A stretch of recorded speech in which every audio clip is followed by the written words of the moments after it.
हाय friends, RP computer tech के YouTube channel में आप सभी का स्वागत है।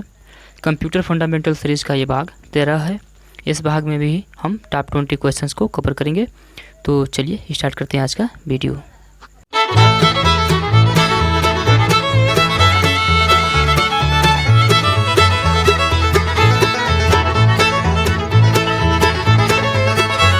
तो फ्रेंड्स, आज का पहला प्रश्न है, प्रश्न संख्या 241। ऐसी कंप्यूटर प्रणाली जिसमें 2 या 2 से अधिक सीपीयू लगे हों उसे कहते हैं। तो फ्रेंड्स, इसको ज़रा ध्यान से देखिएगा। ऐसा कंप्यूटर सिस्टम जिसमें 2 या 2 से अधिक सीपीयू मतलब प्रोसेसर। आप जितने अधिक सीपीयू यूज करेंगे मतलब उतना अधिक आप प्रोसेसर यूज कर रहे हैं। तो यहाँ पर 2 या 2 से अधिक प्रोसेसर है मतलब मल्टी प्रोसेसर है। तो ऐसे कंप्यूटर सिस्टम को हम लोग मल्टी प्रोसेसर सिस्टम कहेंगे। ठीक है, चलिए आगे बढ़ते हैं। अगला प्रश्न देखते हैं। अगला प्रश्न है 242 नंबर। एक समय में एक से ज़्यादा हमको यहाँ पॉइंट पकड़ना है। एक से ज़्यादा कार्य करने वाले कंप्यूटर टेक्नोलॉजी को कहते हैं। तो जब एक से ज़्यादा आप वर्क कर रहे हैं, टास्क कर रहे हैं, तो मतलब मल्टीटास्क कर रहे हैं, तो ऐसे कंप्यूटर सिस्टम को हम लोग मल्टीटास्किंग कहते हैं। चलिए फ्रेंड्स आगे बढ़ते हैं, देखते हैं अगला प्रश्न। अगला प्रश्न है 243 नंबर। यूनिक्स किस लैंग्वेज में लिखा ऑपरेटिंग सिस्टम है? तो फ्रेंड्स, इसका सही जवाब है सी लैंग्वेज। यूनिक्स सी लैंग्वेज में लिखा हुआ एक प्रकार का ओएस है। चलिए आगे बढ़ते हैं, देखते हैं अगला प्रश्न। अगला प्रश्न है 244 नंबर। यूनिक्स क्या है? तो फ्रेंड्स, यूनिक्स एक प्रकार का मल्टी यूजर ऑपरेटिंग सिस्टम है। चलिए आगे देखते हैं अगला प्रश्न। अगला प्रश्न है 245 नंबर। एक साथ कई व्यक्ति जिस कंप्यूटर पर कार्य करते हैं उसे हम लोग क्या कहते हैं? तो फ्रेंड्स, यहाँ पर एक साथ है, एक साथ कई व्यक्ति काम करेंगे मतलब मल्टीपल यूजर। जो कंप्यूटर पर कार्य करने वाले व्यक्ति होते हैं उसे हम लोग यूजर बोलते हैं कंप्यूटर की लैंग्वेज में। और यहाँ पर एक से अधिक हैं मतलब मल्टी यूजर हैं। तो ऐसे कंप्यूटर सिस्टम को हम लोग मल्टी यूजर सिस्टम कहेंगे। चलिए आगे बढ़ते हैं, देखते हैं अगला प्रश्न। अगला प्रश्न है 246 नंबर। जब कंप्यूटर की मेन मेमोरी में एक से अधिक प्रोग्राम चलते हों तो इस क्रिया को या इस प्रोसेस को कहते हैं। तो फ्रेंड्स, जब एक से अधिक मतलब मल्टी और प्रोग्राम, तो जब एक से अधिक प्रोग्राम चल रहे हो मतलब मल्टी प्रोग्राम चल रहे हो, तो ऐसे प्रोसेस को हम लोग मल्टी प्रोग्रामिंग कहते हैं। चलिए आगे बढ़ते हैं, देखते हैं अगला प्रश्न। अगला प्रश्न है 247 नंबर। यूनिक्स का विकास कब हुआ था? तो फ्रेंड्स, इसका सही जवाब है 1969 में मतलब 1969 में। चलिए आगे बढ़ते हैं, देखते हैं अगला प्रश्न। अगला प्रश्न है 248 नंबर।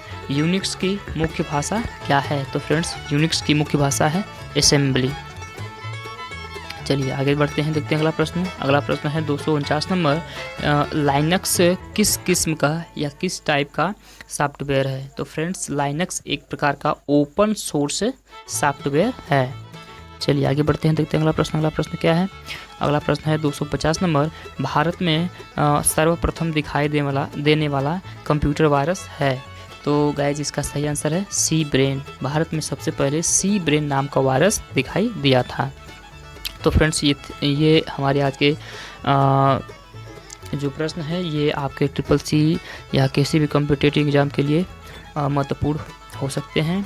तो हम चाहेंगे कि अब तक अगर आपने हमारी वीडियो को लाइक नहीं किया है तो प्लीज़ लाइक कर दीजिए। चैनल सब्सक्राइब नहीं है तो प्लीज़ सब्सक्राइब कर लीजिए और बेल आइकन को भी दबा दीजिए ताकि जब भी हम कोई वीडियो लेकर आएँ तो उसकी नोटिफिकेशन सबसे पहले आपको मिल सके। तो चलिए आगे बढ़ते हैं, देखते हैं अगला प्रश्न। अगला प्रश्न है 251 नंबर। जंक ईमेल का अन्य नाम क्या है? मतलब अनवांटेड ईमेल का दूसरा नाम क्या है? तो फ्रेंड्स, इसका दूसरा नाम है स्पैम। स्पैम वे ईमेल होती हैं जो हमारे लिए अनवांटेड होती हैं या जिसे हम लोग नहीं चाहते हैं। तो ये एक प्रकार के लिए हमारे कंप्यूटर्स या मोबाइल के लिए ख़तरा भी हो सकता है। तो ऐसे हम लोग ईमेल को जंक ईमेल या स्पैम ईमेल भी बोलते हैं।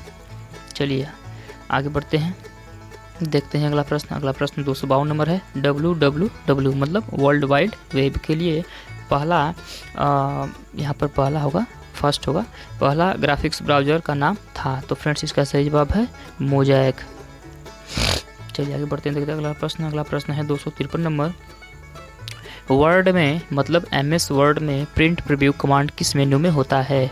तो फ्रेंड्स प्रिंट प्रीव्यू के बारे में बता दें। प्रिंट प्रीव्यू के माध्यम से हम किसी भी डॉक्यूमेंट को प्रिंट करने से पहले उसका प्रीव्यू देख लेते हैं, ताकि अगर कोई मिस्टेक आ रही हो या कहीं से कोई लाइन कट रही हो, कोई वर्ड शब्द कट रहा हो, ताकि तो उसको हम सही कर सकें। तो ये MS वर्ड में प्रिंट प्रीव्यू कमांड किस मेनू में पाया जाता है? इसका सही आंसर है व्यू मेनू में। व्यू मेनू में हम लोग जा कर के प्रिंट प्रीव्यू देख सकते हैं डॉक्यूमेंट का, और उसमें जो भी प्रॉब्लम्स हो रही हो उसको हम सही कर सकते हैं। तो चलिए आगे बढ़ते हैं, देखते हैं अगला प्रश्न। अगला प्रश्न है 254 नंबर। जब एक ही वर्कबुक में अलग सीट पर चार्ट बनाते हैं तो यह क्या कहलाता है? फ्रेंड्स ये MS एक्सेल का क्वेश्चन है। हम लोग MS एक्सेल में वर्कबुक देखे होंगे। वर्कबुक में हम लोग सीट बनाते हैं और सीट पर हम लोग चार्ट बनाते हैं। तो एक ही वर्कबुक है में अलग अलग सीट है, मतलब अलग सीट है। तो अलग सीट है मतलब दूसरी तीसरी चौथी सीट हो सकती है। बाय डिफ़ॉल्ट 3 वर्क सीट हमको मिलती हैं। तो प्रश्न है कि जब एक ही वर्कबुक में अलग अलग सीट पर चार्ट बनाते हैं तो यह क्या कहलाता है? तो इसलिए हम लोग बोलते हैं चार्ट सीट। ये हम अपने मर्जी से जितनी मर्जी उतनी चार्ट सीट उसमें बना सकते हैं। बाय डिफ़ॉल्ट 3 होती है। चलिए आगे बढ़ते हैं, देखते हैं अगला प्रश्न। अगला प्रश्न है वर्ड से इम्पोर्टेंट क्वेश्चन है। किस मेनू में ये चेक स्पेलिंग यहाँ पर रहेगा चेक स्पेलिंग एंड ग्रामर, ये ऑप्शन है किस कमांड में पाया जाता है? ये कमांड किस मेनू में या किस टैब पर पाया जाता है? तो फ्रेंड्स इसका सही जवाब है टूल टैब पर ये चेक स्पेलिंग एंड ग्रामर नाम का ऑप्शन पाया जाता है। इसके माध्यम से हम किसी भी गलत स्पेलिंग को ऑटोमेटिक सही कर सकते हैं। ये वर्ड में फैसिलिटी है कि ये आप अगर कोई स्पेलिंग नहीं पता है आपको तो उसको आप टाइप करके चेक स्पेलिंग एंड ग्रामर के माध्यम से सही कर सकते हैं। चलिए आगे बढ़ते हैं, देखते हैं अगला प्रश्न। अगला प्रश्न है 256 नंबर। विंडोज़ में खुले हुए प्रोग्राम के बीच में अदला बदली के लिए प्रयोग होता है। मतलब इसको ज़रा समझ लेते हैं। देखिए मान लेते हैं कि यह आपने एक प्रोग्राम ओपन किया, ये दूसरा प्रोग्राम ओपन किया, ये तीसरा है और ये चौथा है। आप जितना मर्जी ओपन किए हैं, फिलहाल समझने के लिए हम 4 लेते हैं। तो फ्रेंड्स आप कीबोर्ड का यूज करके आप चाहते हैं कि इस प्रोग्राम से हम इस प्रोग्राम में या किसी भी प्रोग्राम में चले जाएं, तो इसके लिए शॉर्टकट क्या यूज करते हैं? तो फ्रेंड्स इसका शॉर्टकट यूज करते हैं हम लोग ऑल्ट प्लस टैब यूज करेंगे तो आप एक विंडोज से दूसरी विंडो में आप जा सकते हैं। यह सीक्वेंस में आपके सामने आएंगी और जो आपके सामने होगा, जो भी विंडोज़ आपके सामने आएगा, अगर वहाँ उस टाइम आप अल्ट प्लस टैब को छोड़ देंगे तो वो स्क्रीन आपके सामने बड़ी हो जाएगी और वही आपके सामने ओपन हो जाएगा। तो इसके लिए हम लोग यूज करते हैं अल्ट प्लस टैब। चलिए आगे बढ़ते हैं, देखते हैं अगला प्रश्न। अगला प्रश्न है 257 नंबर। जब कंप्यूटर एक रिपोर्ट प्रिंट करता है तो वह रिपोर्ट या जो आउटपुट निकलता है वो क्या कहलाता है? तो फ्रेंड्स इसका सही जवाब है हार्ड कापी कहलाता है। मतलब देखिए समझिए इसको, जैसे एक प्रिंटर है, प्रिंटर में हमने कंप्यूटर से, यहाँ पर हम कंप्यूटर से प्रिंट कर रहे हैं, तो जब कंप्यूटर से कोई भी रिपोर्ट प्रिंट की जाती है तो वह रिपोर्ट हार्ड कापी के नाम से जानी जाती है। और उसी हार्ड कापी का जब हम लोग फिर से दोबारा प्रिंटर में स्कैन करके फ़ोटो स्टेट निकालते हैं तो वो सॉफ्ट कापी कहलाती है, वो सॉफ्ट कापी हो जाती है। ठीक है, तो इसका सही जवाब है हार्ड कापी।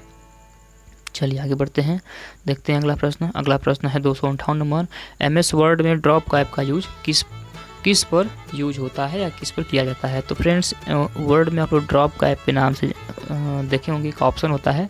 इस ऑप्शन का यूज के बारे में जरा समझ लेते हैं। देखिए जैसे हमने ये लिखा है कि वर्ड में ड्रॉप कैप का यूज किस पर किया जाता है, तो फ्रेंड्स ये जो लाइन है, इस लाइन का जो पहला शब्द वर्ड है, इस शब्द में जो पहला अक्षर W है, इस W को हम लोग चाहें तो ड्रॉप कैप का यूज करके हम लोग इसको बड़ा कर देंगे और बाकी अक्षर जो होंगी वो छोटी होंगी, एक साइज़ की। इसके आगे जो भी हम जाएंगे वो एक साइज़ के रहेंगे। तो ये जो हम लोग बड़ा कर रहे हैं ये ड्रॉप कैप के माध्यम से हम लोग करते हैं। आप लोग न्यूज़पेपर में भी देखे होंगे, पहला जो अक्षर होता है वो अक्षर बड़ा होता है, बाकी सब स्मॉल होते हैं। तो हम लोग ड्रॉप कैप का यूज कैरेक्टर यानी कि अक्षरों पर करते हैं। चलिए आगे बढ़ते हैं, देखते हैं अगला प्रश्न। अगला प्रश्न है 259 नंबर, एक छोटी वेबसाइट के लिए आपको जगह खरीदना पड़ता है कहाँ से? तो फ्रेंड्स इसके लिए हम लोग ISP मतलब इंटरनेट सर्विस प्रोवाइडर कंपनियों से जगह परचेज करते हैं, खरीदते हैं। चलिए आगे बढ़ते हैं, देखते हैं अगला प्रश्न। अगला प्रश्न है आज का 260 नंबर और ये लास्ट है। विंडोज़ 9598 XP में नाम फिल करने की लंबाई हो सकती है? तो फ्रेंड्स इसका सही जवाब है 255 कैरेक्टर तक। मतलब हम लोग जब हम नाम फिल करते हैं तो विंडोज़ में, तो उसमें हम लोग कितना मैक्सिमम कैरेक्टर यूज कर सकते हैं? तो इसका सही जवाब है 255 कैरेक्टर तक। तो फ्रेंड्स ये थे हमारे आज के टॉप 20 क्वेश्चन। हमारी वीडियो आपको कैसी लगी? अगर अच्छी लगी तो प्लीज़ लाइक कीजिए, अपने दोस्तों के साथ शेयर कीजिए, और आज के लिए आपको धन्यवाद।